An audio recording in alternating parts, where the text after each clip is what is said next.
Muy buenas tardes con todos ustedes.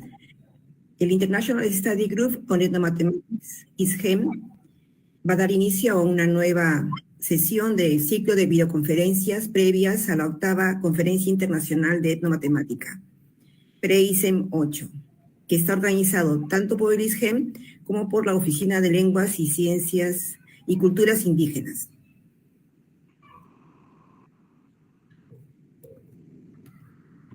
Como les mencionaba, esta viene a ser pues la 4ª sesión de un total de 9 sesiones que se van a desarrollar hasta el 12 de diciembre de este año, ¿no? Ya hemos tenido 3 sesiones anteriores con profesores de Brasil, Colombia, Ecuador, y en esta oportunidad vamos a tener la presencia de la doctora Angelina Alvarado Monroy, que nos va a hablar sobre su ponencia Entretejer la cultura Odam con la matemática escolar.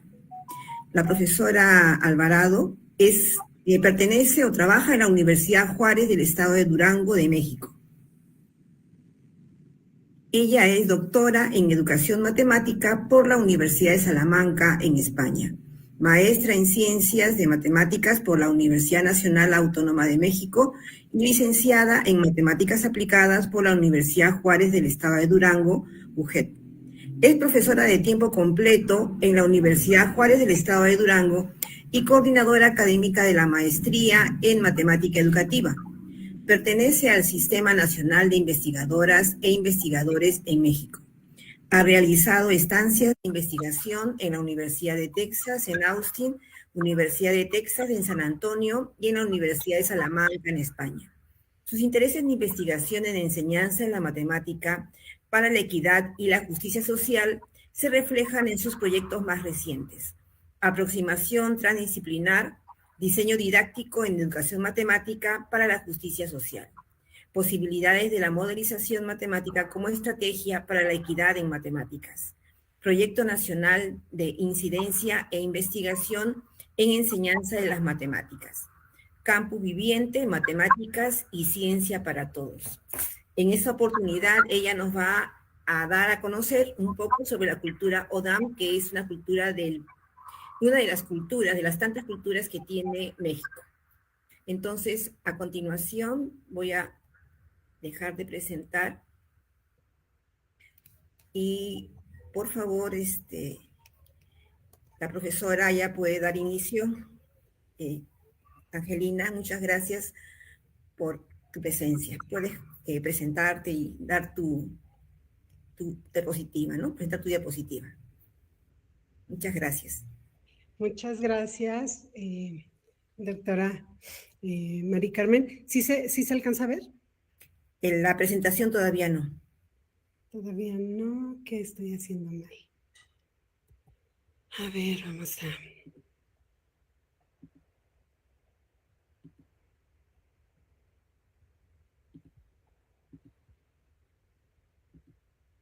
Ahora sí, creo. Sí, se ve perfectamente. ¿Ahora sí? Ok, pues muchísimas gracias por la presentación y sobre todo a este grupo por la invitación, a esta ponencia. Me gustaría pues hablarles un poco del resumen que por ahí ya anduvo circulando, pero prometí hablar de un par de ejemplos donde la lengua y las prácticas de artesanía de esta comunidad Odam de nuestro estado, del estado donde yo habito, en Durango, México, se convierten en estos objetos de aprendizaje matemático y que pues son un potente enlace entre la escuela y esta cultura. Nos interesa revelar esas matemáticas presentes de estos artefactos culturales que ponemos al centro y bueno, pues realizar una traducción contextual a los contenidos curriculares siempre pues en un marco de respeto mutuo de respeto a la cultura, de colaboración genuina y pues esta valoración, ¿no?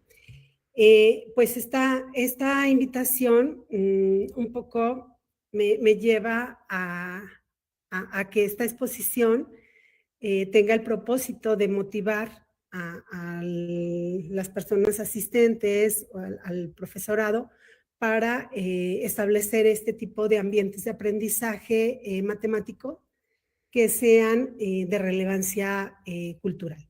Y esto, pues, de camino a la octava Conferencia Internacional de Etnomatemática, que, bueno, nos emociona mucho que vaya a ser en Perú, en Cusco, y ahí se ve, pues, en el logo, pues, el maravilloso Machu Picchu, ¿no? Entonces, que se animen, pues, a ir a conversar, a ir a platicar sobre experiencias de este tipo. Y bueno, voy a situar un poco de dónde vengo yo y por qué me interesa tanto esta cultura. Mi origen es de un poblado a las faldas de la sierra en el estado de Durango que se llama Tepehuanes. Justo por ahí podemos ver que el corazón es, en el mapa el corazón por ahí es Durango, y por ahí donde se ve una lunita, digamos que más o menos por ahí está situado Tepehuanes, que es de donde yo soy originaria. Ese nombre pues pues me representa, me identifica, me dice mucho de mis orígenes. Sin embargo, pensaría uno que tiene que ver con esta cultura tepehuana, que es de la que vengo a hablar, que la cultura tepehuana se autodenominan ODAM, pero ellos solo pasaron por ese sitio y dejaron su nombre en ese municipio donde yo nací. Transitaron hacia la parte de abajo del mapa, donde se ve que sale esta línea roja, y ahí se establecieron. Ahí es el municipio del Mezquital donde se establecen y habitan actualmente. Entonces, yo me di cuenta de esta cultura varias décadas después, ¿no? Varias décadas después, lo único que tenía era el nombre del sitio por donde habían pasado y de donde yo soy. Me interesa mucho cuando un egresado de nuestra licenciatura en matemáticas aplicadas se va y vive un tiempo en esa comunidad y empieza a estudiar pues las matemáticas que había en esta cultura, nos platica y bueno, esto me emociona mucho y es como un imán para mí esa que estaba tan invisibilizada como otras culturas a conocer, ¿no? Y bueno, es interesante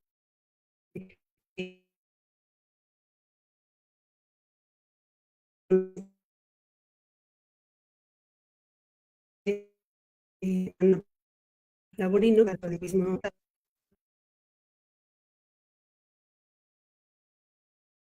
llama mucho la atención que datos que nos dan a conocer del 38 y entre el 38 y el 40% de las 550 lenguas indígenas que se hablan desde México al Cono Sur, pues están en riesgo de desaparición. Esto es muy lamentable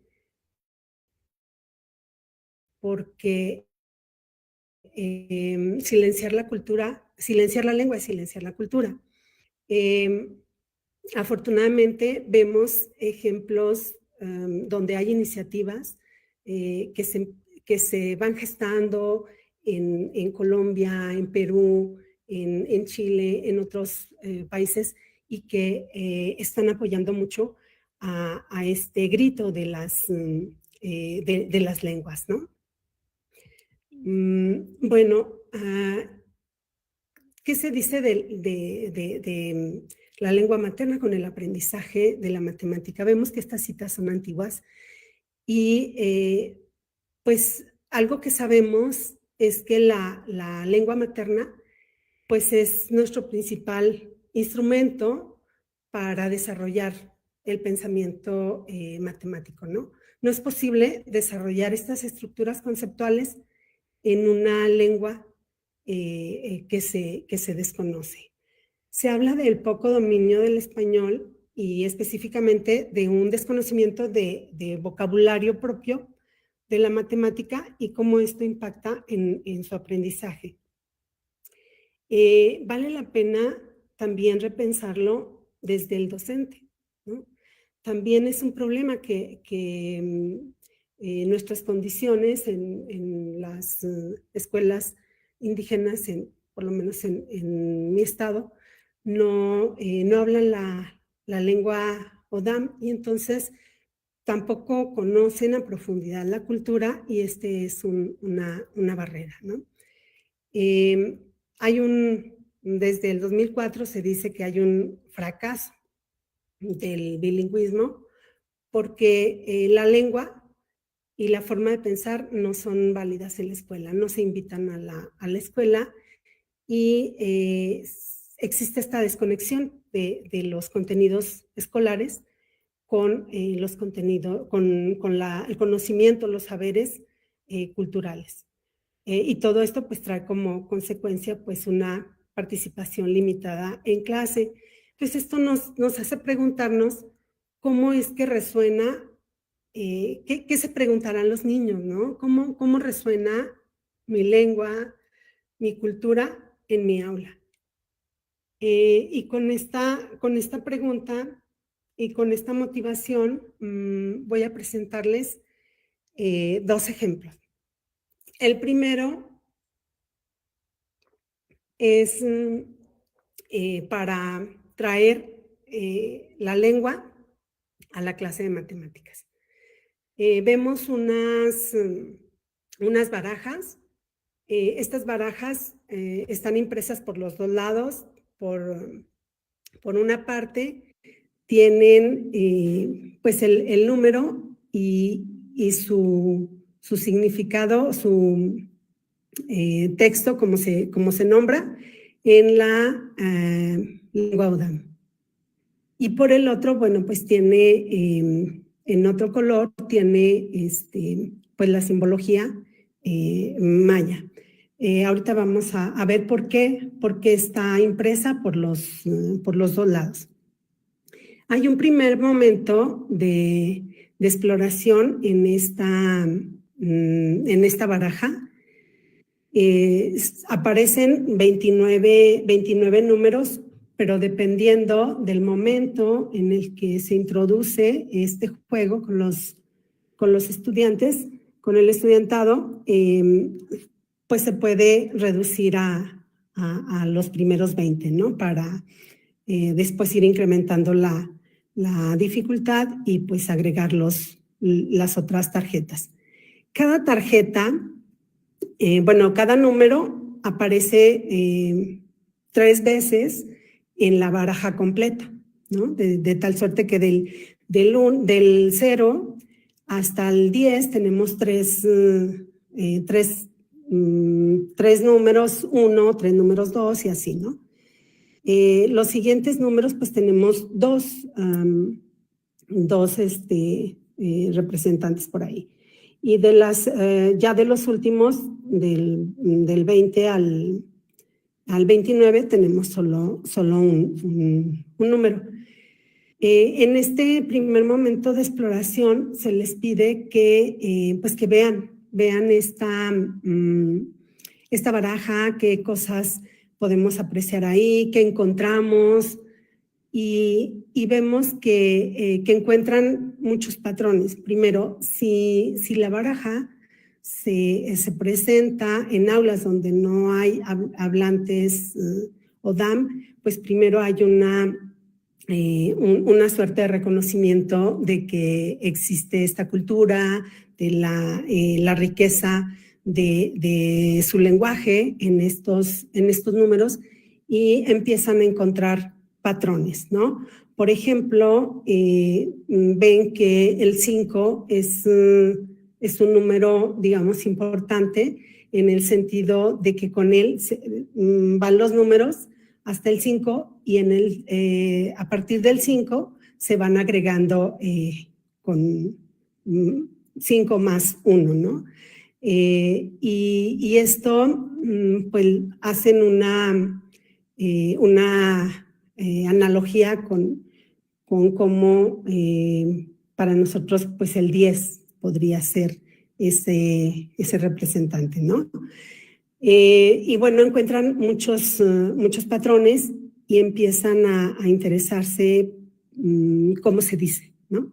Pero cuando lo llevas a comunidades donde el estudiantado es hablante del ODAM, pues hay otras cosas. Muchos de estos estudiantes visualizan su lengua escrita por primera vez, ¿no? Y hay cierta emoción de que llegue al aula este tipo de recurso. Entonces, en esta primera exploración, pues hacen esto. ¿Y de qué se trata?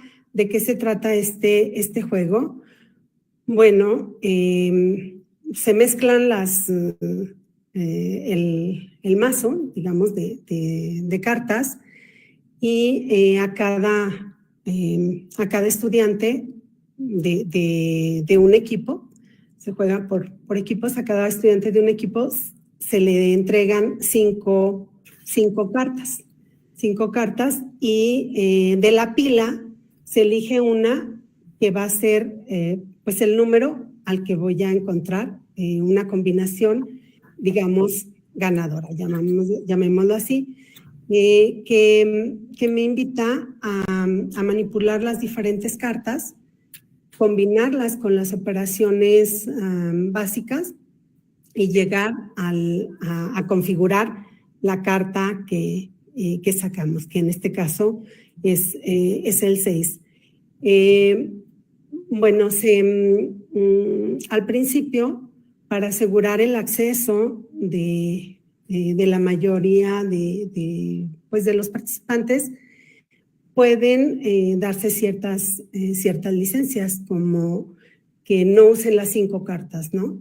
Que no se sientan con la presión de usar las 5 cartas, y poco a poco, en diferentes sesiones, pues se va moviendo hacia incrementar el uso de las cartas hasta llegar a usar siempre las 5 para la combinación. Entonces, por ejemplo, si me tocaron estas 5 cartas, podría tener una combinación juntando las primeras 2, 3 más 5, 8, y luego ese resultado entre el 2, luego multiplicarlo por 3 y obtener menos 6, obtener 12 y menos 6, y llega a la carta esperada, que es la del 6, ¿no?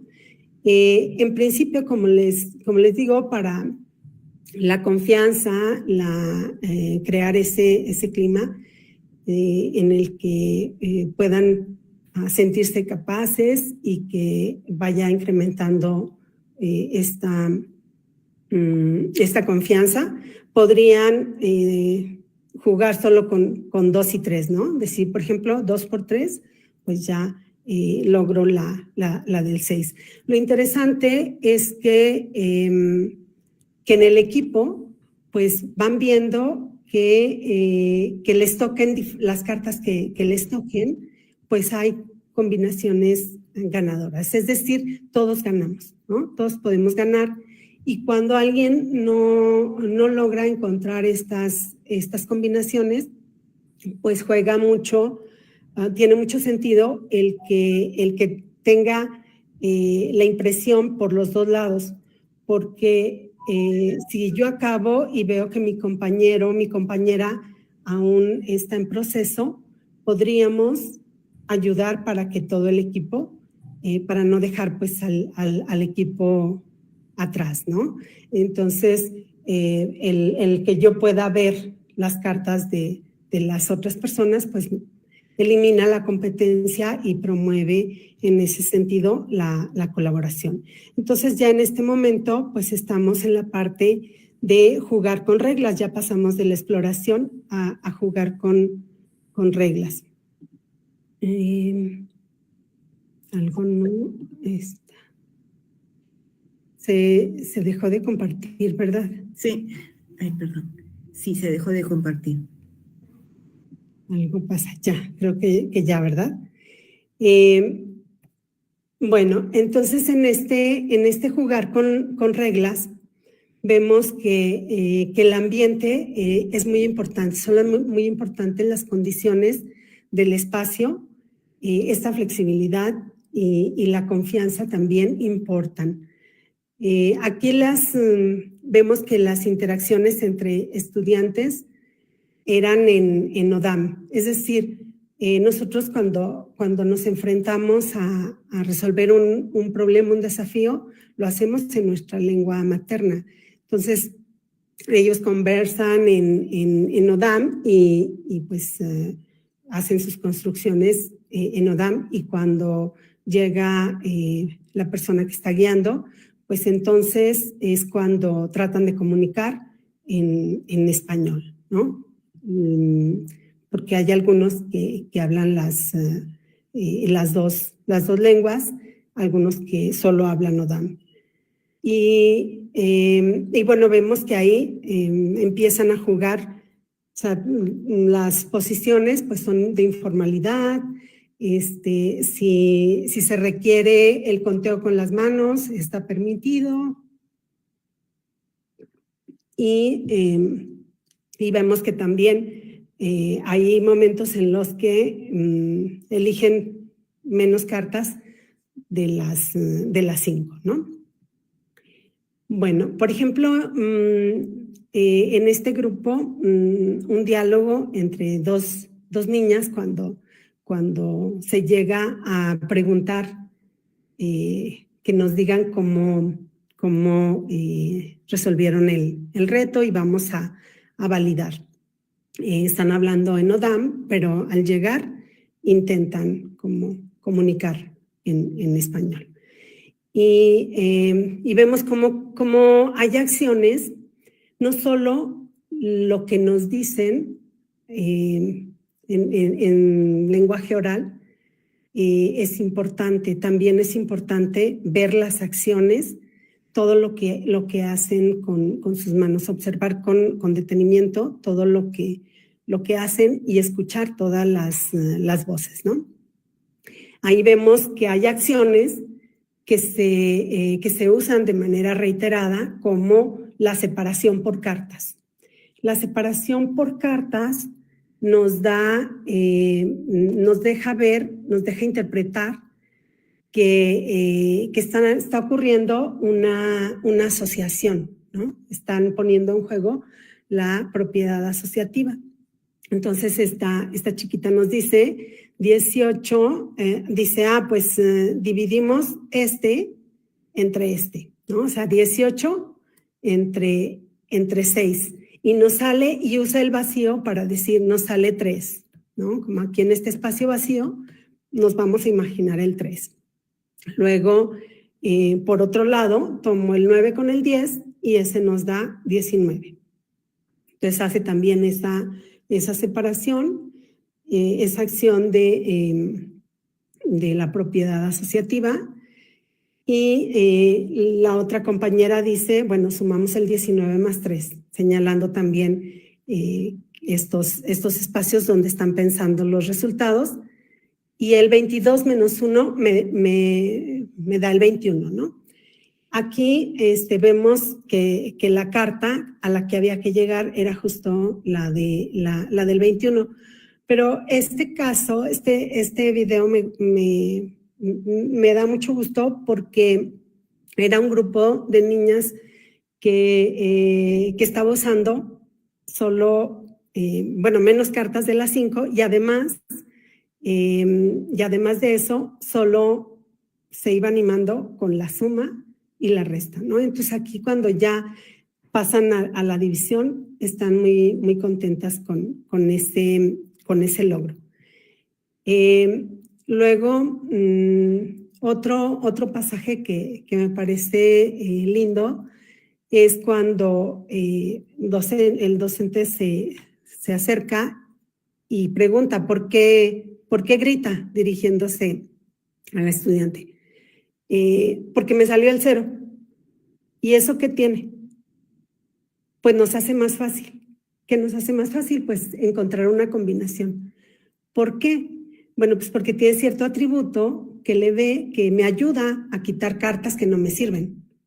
Entonces, esta manera de decirlo es pensar en la multiplicación por el 0, ¿no?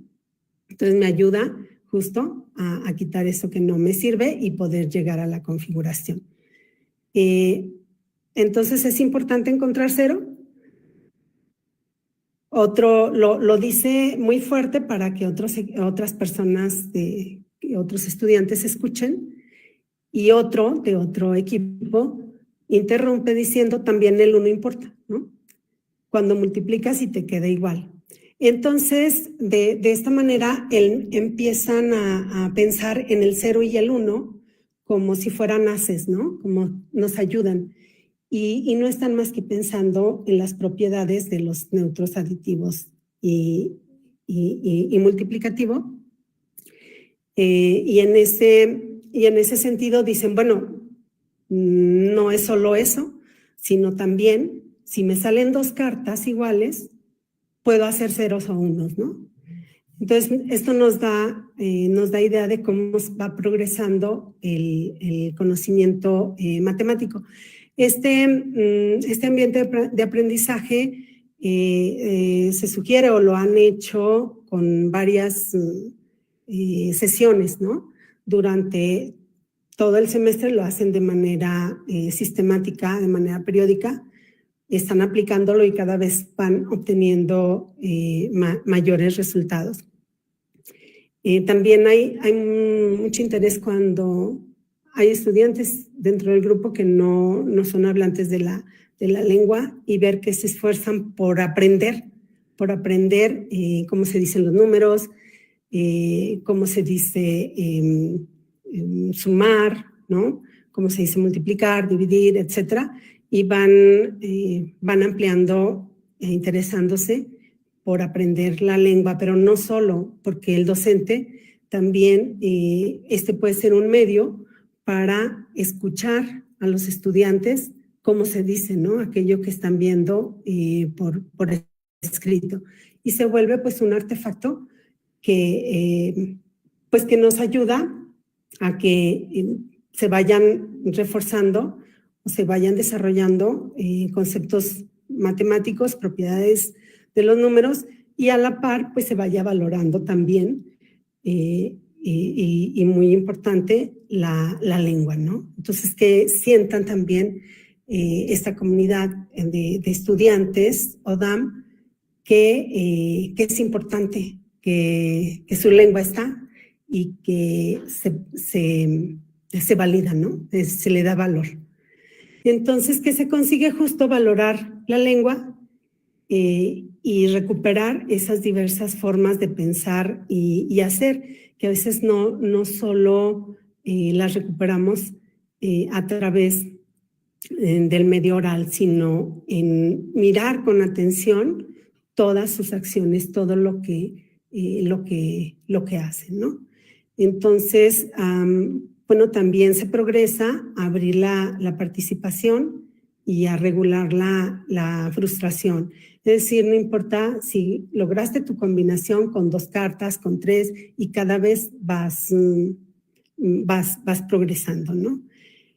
Y bueno, se avanza también desde en eliminar, reducir un espacio competitivo, porque ya no interesa cuando me tocan cartas muy, muy difíciles, dicen, pues busco alianza entre mis compañeros y se vuelve un ejercicio de, en lugar de vencer a alguien de mi equipo, quiero vencer el desafío. Poco a poco se va progresando y se mueve a un espacio en el que ahora hago corridas grupales, ya no por equipo, sino corridas grupales, y los voy moviendo hacia representar o hacia traducir esas acciones de mover 2 cartas y ponerlas aparte a que las consideremos con alguna simbología, ¿no? Como el uso del paréntesis, y voy en esta necesidad de comunicar, pues vamos construyendo ideas para la jerarquía de operaciones. Este es pues uno de los ejemplos que les quería comentar. Otro ejemplo que les quiero contar está vinculado con la artesanía textil. Y bueno, ya es mucho más reciente. Está dentro del marco de una tesis que desarrolló de maestría en matemática educativa, que desarrolló Erika Janet Freire Larreta, que espero que esté por aquí en la sala. Y bueno, pues tuvimos la fortuna de acompañarla en esta tesis junto con el doctor Luis Miguel García Velázquez. Y bueno, ¿qué queríamos ahí? Sentíamos que queríamos convivir con la cultura ODAM de una manera mucho más profunda, de una manera en la que se implicara a la comunidad y aprendiéramos sus formas de hacer, ¿no? Entonces, entender como estos artefactos culturales que son, pues son morrales que hace la comunidad, y elegimos estos 3 para presentarlos aquí. El ejercicio que se propone en el aula es en aprendizaje basado en proyectos colaborativos. Buscamos conexiones entre cultura y currículum.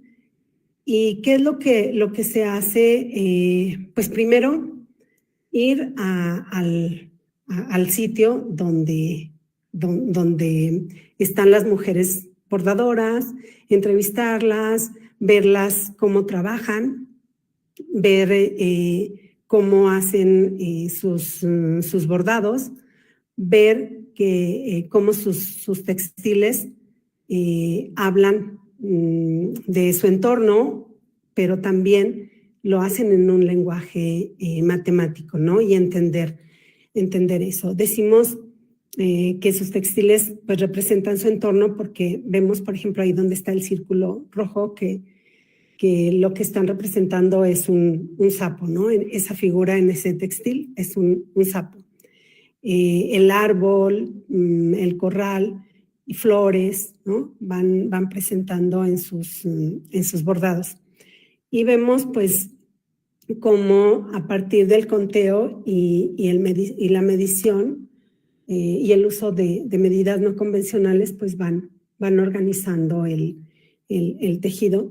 Vemos lo que les comentaba en el otro ejemplo, que no es solo escuchar sus voces, que es muy importante, sino también poner mucha atención a sus manos y poner mucha atención a lo que hacen y cómo lo comunican, ¿no? Entonces ahí, por ejemplo, vemos un doblado de una esquina. Entonces es una forma de validar como el reflejo, ¿no? La simetría. Entonces ese doblez pues nos habla como de un eje de simetría, ¿no? Entonces, primero se hace, ahí está la flor y la estrella. Entonces se hacen, primero pues esta conversación, observar a la comunidad y sus formas de hacer. Después, en el aula, se propone una lectura para acercarnos al contexto y recuperar pues ese valor cultural y ver como que las emociones con el grupo de estudiantes de secundaria, ODAM, que era un grupo mixto, ¿no? Entonces se les presenta una lectura que habla mucho de su historia y habla de una plaga y de una sequía que provocó pues un problema muy, muy serio que hizo migrar a la comunidad y que hizo pues buscar formas de subsistir a través de la artesanía de este tipo de morrales, porque no había sido explotado antes como un medio para vivir, ¿no? Como comercializarlo, sino solo para uso personal. Entonces surgen pues estos grupos de mujeres bordadoras y pues bueno, van viendo cómo esta artesanía cada vez pues es más valorada y reconocida y ayudado a la comunidad. Cuando se les presenta esta historia, se nota pues cierta felicidad cuando ven que su cultura pues es valorada, ¿no? Pero también esa tristeza de cómo esta situación de pobreza y falta de recursos pues aqueja a las comunidades. Otro momento es cuando se les presenta una actividad de etnomodelación. En esta actividad de etnomodelación se les pide, hay un miembro de la comunidad que se ha vuelto experto en este bordado de morrales y se visualiza la necesidad de generar nuevos diseños, pero que estén apegados a la cultura. Se le solicita al estudiantado la creación de nuevos morrales, ¿no? Primero nuevos diseños que centrados en la cultura, que los hagan la creación y finalmente pues que estimen cuál es el material para su confección. Esto sucede en el aula y empiezan a hacer sus dibujos de lo que esperarían, de lo que quisieran, tratando de relacionarlo con lo que ven en su cultura, en sus morrales.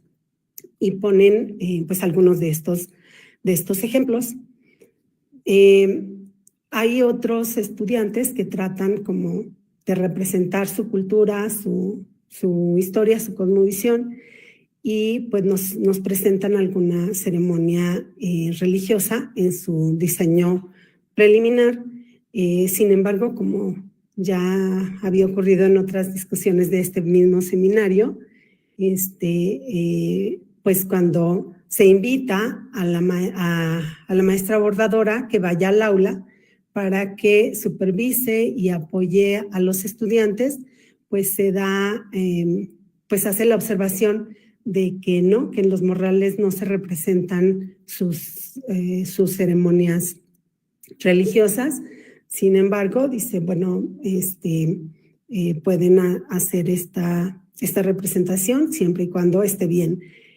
También el estudiantado tiene intercambio con sus padres, con sus abuelas, abuelos, y les hacen algunas sugerencias para mejorar, por ejemplo, la posición de los objetos dentro del ceremonial. Vemos que aquí ya empezamos con una práctica de etnomodelación que como nos han contado, pues la etnomodelación es justamente usar estos modelos matemáticos culturalmente situados, ¿no? Para que estas prácticas sean interpretadas, traducidas y recontextualizadas. Entonces, continuamos con esta construcción. Luego la maestra bordadora les va haciendo como ese seguimiento, esas correcciones, esas sugerencias, cómo lo podemos ir haciendo. Y se va viendo, por ejemplo, ahí en ese recuadro rojo, como nos van pidiendo, dice la experta bordadora, son 7 puntadas para cada segmento y tienes que hacer encontrar las otras distancias para determinar la cantidad de puntadas por lado de la flor del diseño. Vemos cómo van encontrando esas cantidades y cómo van logrando sus morrales. Este grupo era mixto y bueno, también decir que tanto las chicas como los chicos no fue un problema el bordar, aunque es una práctica en la comunidad más hacia las mujeres, ¿no? Más para las mujeres vemos que no fue un problema y vemos cómo llegan a concretar sus diseños. Aunque la maestra bordadora les dijo, nosotros no pensamos los diseños previamente, no dibujamos el diseño, ¿no? El diseño lo vamos generando a partir de la puntada, no necesitamos como este modelo previo, y ahí se empieza a dialogar entre los modelos más apegados a la cultura, con este conocimiento relevante y matemático de la propia cultura Odam, y este diálogo con lo que ven o lo que han visto en el aula, ¿no? Entonces empiezan a convivir este tipo de modelos que nos habla Milton Rosa y Clark, que son como que modelos dialógicos, ¿no? Los empezamos a ver en este tipo de construcciones. Bueno, pues para cerrar sobre las interacciones que se visualizan, por una parte, la profesora que estuvo mucho tiempo en esa comunidad, Erika Freire, la profesora pues intentaba comprender y aprender este proceso artesanal en las casas de las mujeres bordadoras. Ella intentaba aprender. El estudiantado iba con sus familias y buscaba también orientación y esas enseñanzas en sus madres, sus abuelas, y veían que pues les transmitían este tesoro, ¿no? Por otra parte, la experta bordadora, cuando llega al aula, apoya, supervisa y extiende estas tareas de bordado del estudiantado, y hay una entre entre la experta y la docente, pues hay ese ambiente de colaboración genuina que justo se basa en ese respeto mutuo.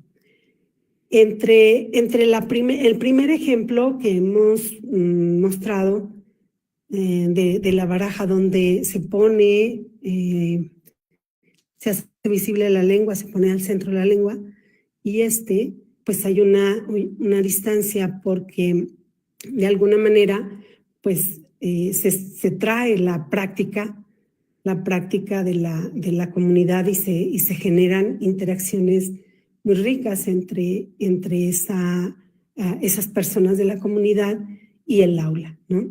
Entonces se trae la práctica y la comunidad entra al aula, y eso es algo distintivo, algo bonito. También se les pide una carta donde expliquen sus diseños, pero también qué tipo de material, cuánto material para esos diseños, que además los concretaron, los llegaron a abordar como vimos en uno de los ejemplos. Lograron exponer todos sus morrales, y aquí nos explican y vemos que otra vez la lengua ODAM tiene su lugar porque es un medio en el que ellos pueden expresar su producto final, y por aquí vemos sus escritos en ODAM, vemos esa parte.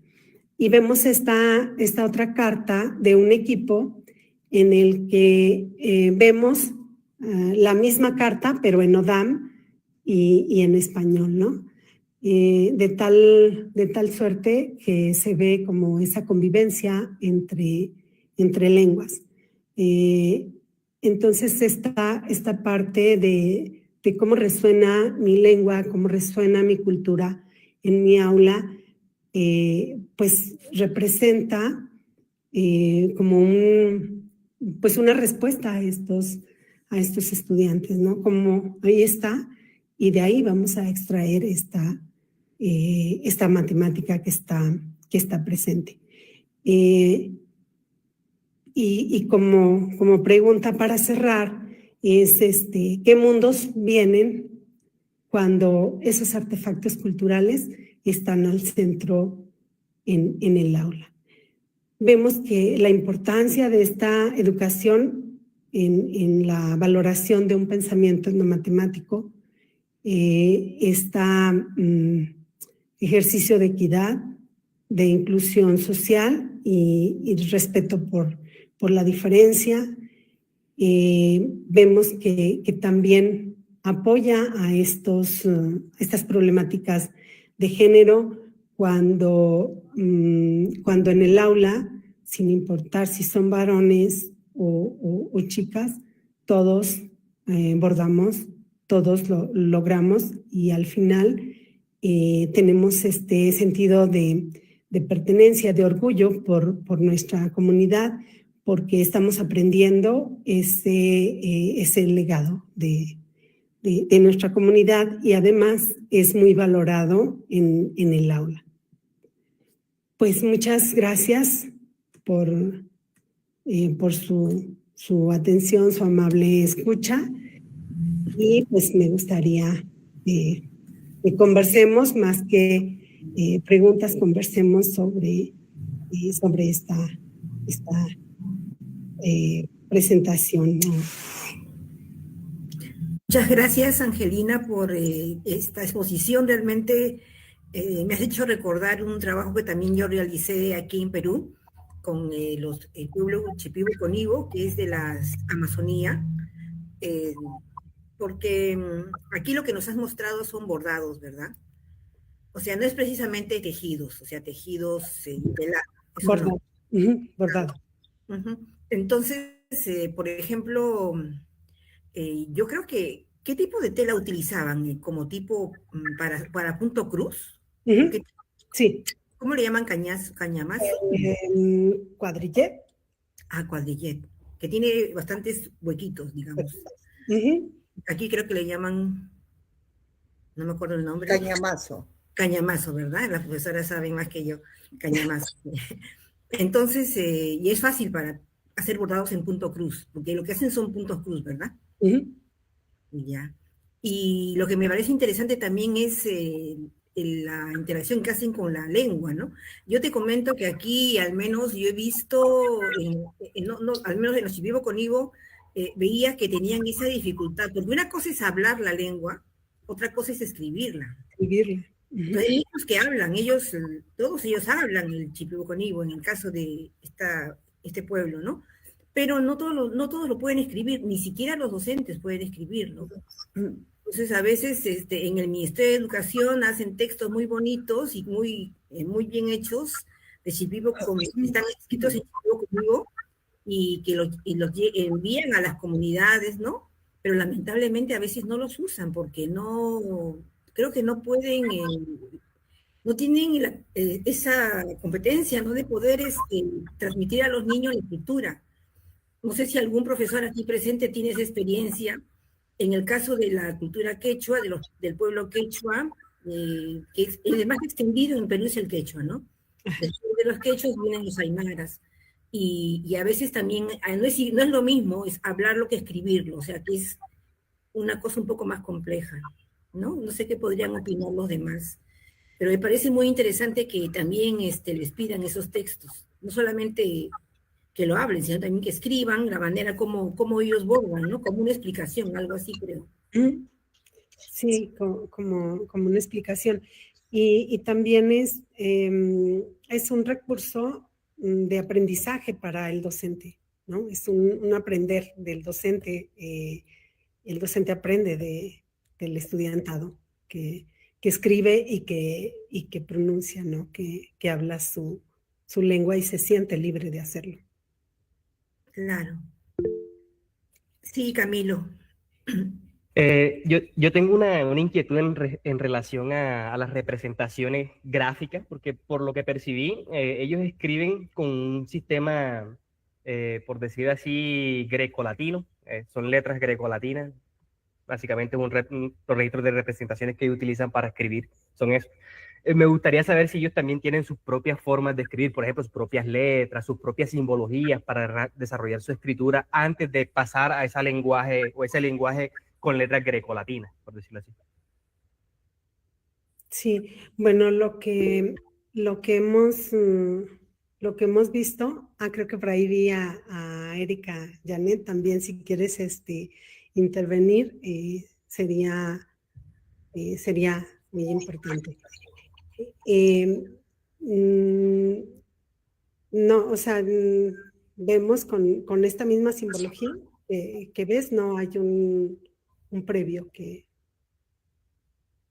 se esté estudiando, digamos, que estén representando. Ya. Erika, ¿qué nos podría decir? Buenas tardes, Erika. ¿Qué tal? Buenas tardes a todos. Sí, aunado a lo que dice la doctora Angelina, saludos a todos los que están aquí presentes. Realmente los símbolos de la letra son iguales, nada más sí se incluyen en su abecedario letras que en el español no tenemos. Por ejemplo, está la DH. La DH en nuestro abecedario no existe, pero en su abecedario sí está la DH como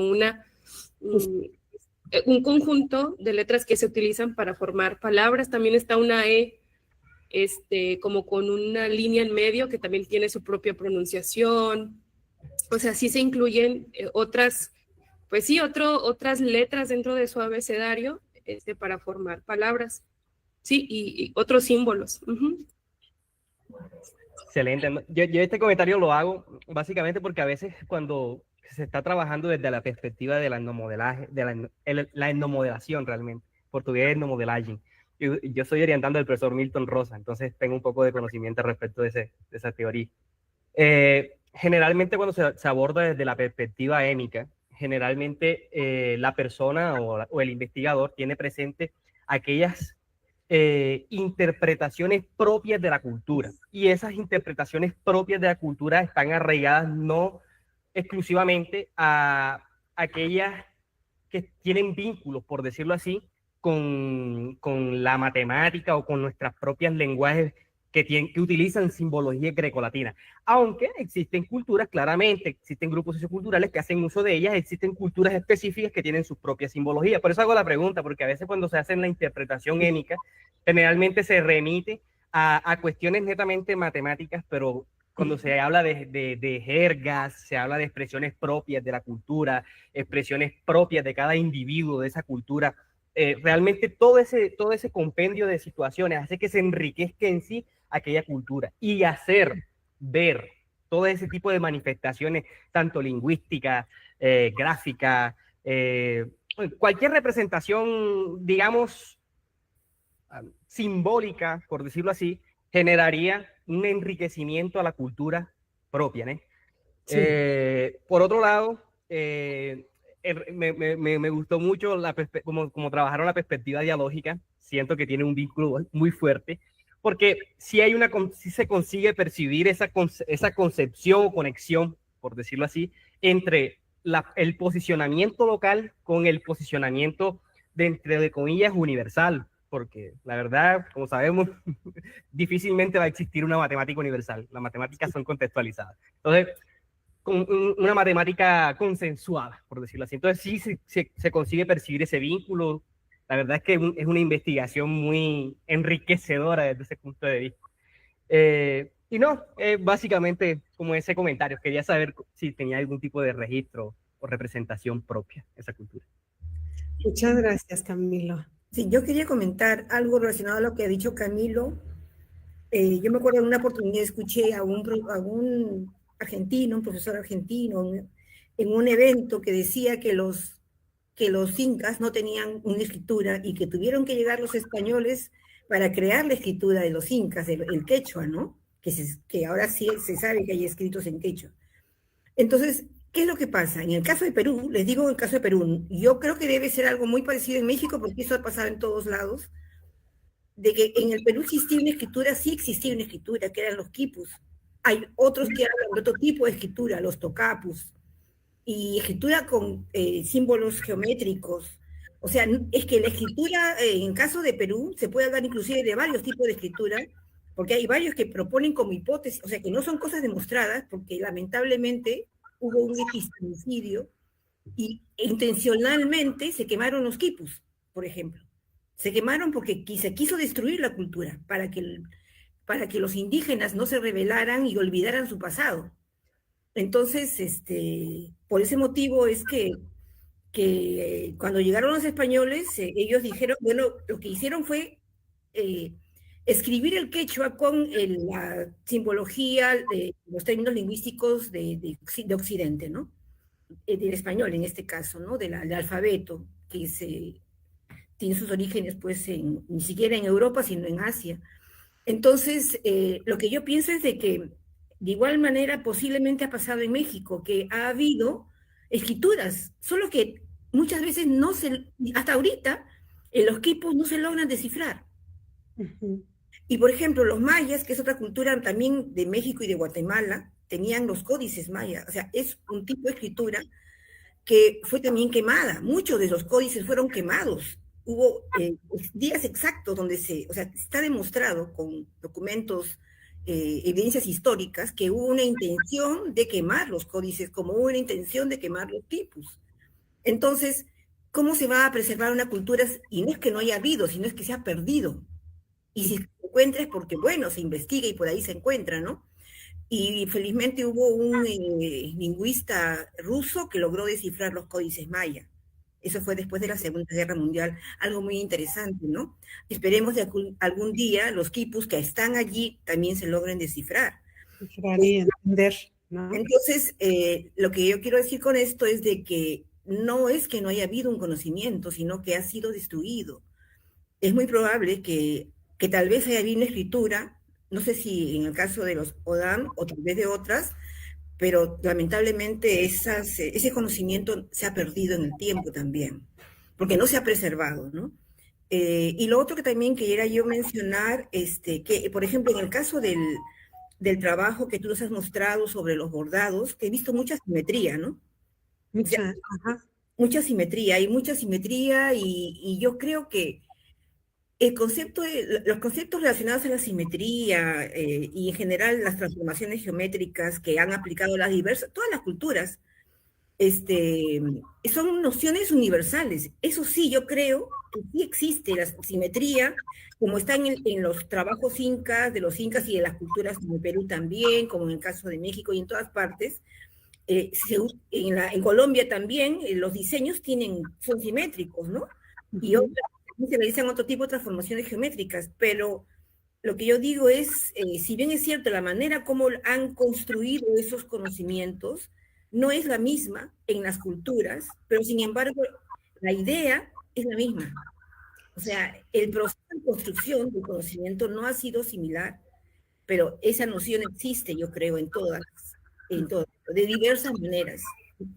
Sí, y en ese sentido sí está la insistencia de cuando tratas de entender las matemáticas que están ahí, no esperar una palabra que tenga su equivalente de manera literal, digamos, en español, ¿no?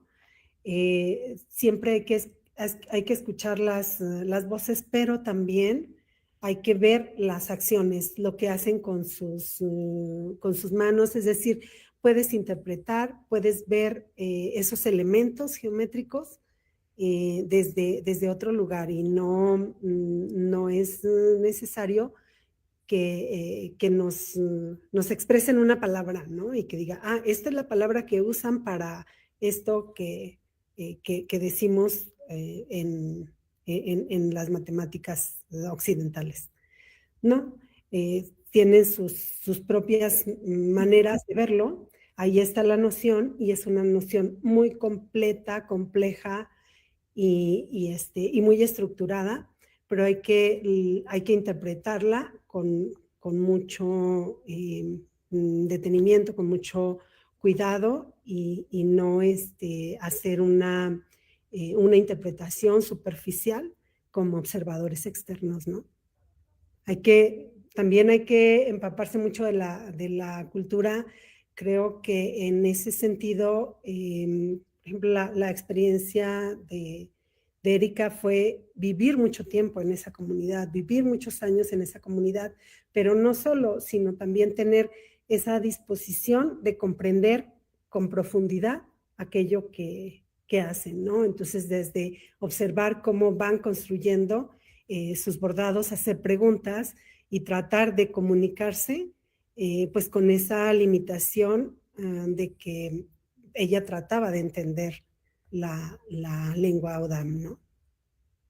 De hecho, una cuestión clave ahí que mencioné inclusive y que de hecho me parece hasta bastante interesante es que el investigador en sí debe tener un aspecto muy sensible, no es un simple observador, como dicen inclusive muchos teóricos de la investigación y de la etnografía particularmente. Hay una cuestión que me pareció bastante interesante en relación a lo que comentaba la profesora María del Carmen, era en relación a aquellas ideas matemáticas que parecen estar en todas las culturas. Es una afirmación que inclusive sería interesante abordarla, porque ¿será que es así?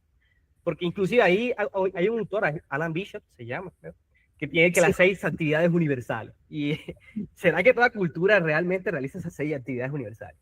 No, existirán otras. De ellas es el bordado, ¿no? Exactamente, entonces sería bastante interesante hacernos ese tipo de cuestiones, porque a veces intentar llenar un marco con un conjunto de ideas aparentemente ciertas pueden generar que uno como investigador se centre y se enfoque en un conjunto de prácticas y inclusive podría perder esa sensibilidad por el hecho simple de tener una noción, un preconcepto antes de ir a la práctica sociocultural. Entonces, esa sensibilidad, en mi opinión, es una cuestión muy importante a tener en cuenta como investigador. Sí, y que nos ayuda a mejorar cada vez más nuestras interpretaciones, ¿no? Claro. Aquí la profesora Mariela Malpica dice, muy interesante, felicito a la expositora, Aarón Reyes Rodríguez. De igual manera, dice que la charla es muy interesante. No sé si hubiera alguna pregunta de los presentes, por favor, a la doctora Angelina. Se alguém de fala português precisa de fazer alguma pergunta, também pode fazer sem problema nenhum. Fica à vontade. Y más bien, bueno, la práctica, como dice Camilo, de la etnografía es una actividad, por un lado, bien sacrificada, porque uno tiene que retirarse de las zonas urbanas muchas veces y vivir en zona rural durante un tiempo, ¿no? Y acostumbrarse a la vida en el campo, porque ahí es donde están las comunidades principalmente. Y por otro lado es conversar con los señores, con los miembros de la comunidad y tratar de encontrar, como dice en su vocabulario, aquellas nociones, ¿no? Por ejemplo, en el caso de la cultura que les comento de los Shipibo, lo que me llamó la atención es que la señora decía, hay que dibujar su parejita, decía, su parejita. O sea, al decir su parejita, es el reflejo, ¿no? Reflejo. Claro, es su forma de decir, esa es su forma de decir, ahí está dentro de esa expresión, está diciendo que tiene que dibujar un reflejo, pero lo que también yo me di cuenta es que ellos trazan ejes de simetría, por ejemplo, porque es importante ver el proceso de construcción, cómo lo hacen, y ahí se ve, al menos yo lo pude percibir, que trazaban ejes de simetría para hacer, por ejemplo, una falda. La señora Shipiba quería hacer digamos, bordar una falda, y ella trazaba con un hilo, como un pespunte, solamente, como un hilván, digamos, como un hilván, una línea en la mitad de la tela. Y yo le entendía que para ella eso era su eje de simetría. Y en base a eso es que dibujaba en un lado y en el otro la parejita, ¿no? La parejita. A la misma distancia de esa línea, de ese eje o de ese bilbán, digamos. Y de igual manera yo vi que unos jóvenes, cuando comenzaron a trabajar su diseño, ellos en una cartulina, nadie les dijo nada, y ellos agarraron la cartulina y lo dividieron como si fuera un pañuelo en 4. O sea, lo doblaron en 4 la cartulina. Entonces yo lo que entendí fue que ellos cuando estaban doblando en 4, lo que estaban haciendo, y después lo abrían, ¿no? Cuando estaban trazando los ejes de simetría, porque esos dobleces venían a ser los ejes. O sea que allí, en esa práctica, se puede identificar que hay elementos de lo que corresponde al concepto, ¿no? Sí, se pueden descomponer esas acciones que visualizamos cuando lo están ejecutando, ¿no? Claro. Bueno, no sé si habría alguna otra intervención, algún comentario.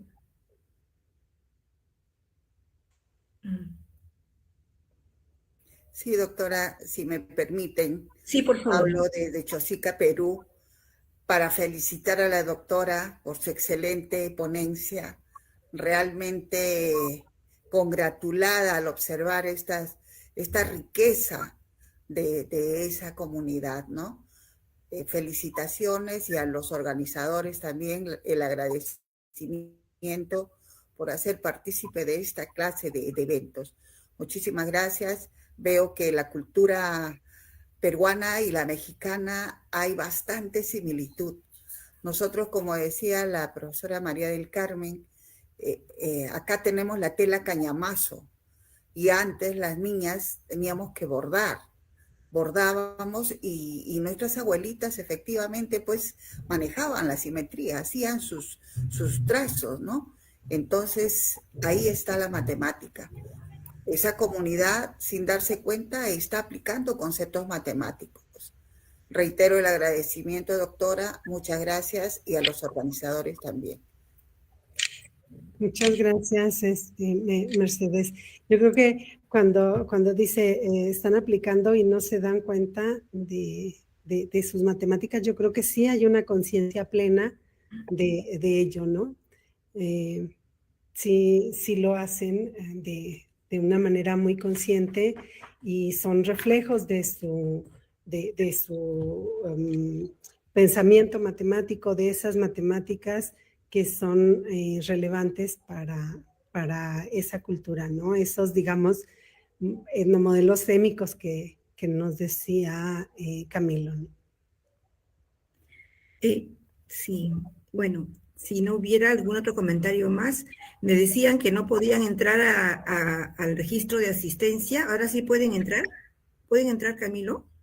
Creo que... Sí se pudo, doctora. Ah, ya, bien, ya, gracias. Sí, ahí lo que sucede es que como Google Meet saca una actualización, las personas que se encuentran desde teléfonos difícilmente van a poder ingresar al link. Generalmente son para personas que están o en tablets o están en computadores. Inclusive creo que hasta los de tablets tienen dificultades para accesar a ese link. Entonces, ese es un problema. Hay otra cuestión, es que se está compartiendo también los links de no matemáticas en las Américas. También se encuentran los links de Facebook, de Instagram, para que aquellas personas que aún no se encuentran registrados en este tipo de plataformas o registrados en este tipo de canales o páginas, se ingresen y se inscriban. Están cordialmente invitados. La intención es hacer crecer esto y que pues siga hacia adelante. Muchas gracias. Entonces, gracias Angelina por la brillante exposición. Realmente ha sido muy significativa para todos nosotros conocer algo del pueblo Odam de México, ¿verdad? Sí, y ya nos está viendo el próximo año en el Congreso. Sí, con la emoción de poder estar allá. Ojalá que muchas de las personas que están aquí participando se animen a encontrarnos por allá. Y todo el trabajo que se viene para Cusco, para la comunidad, ¿no? Con esta organización y principalmente para la doctora Mari Carmen. Muchas gracias. Entonces ahora lo que vamos a hacer es, bueno, voy a presentarles la próxima semana, ¿no? Lo que vamos a ver la próxima semana. Ahora hemos estado con la profesora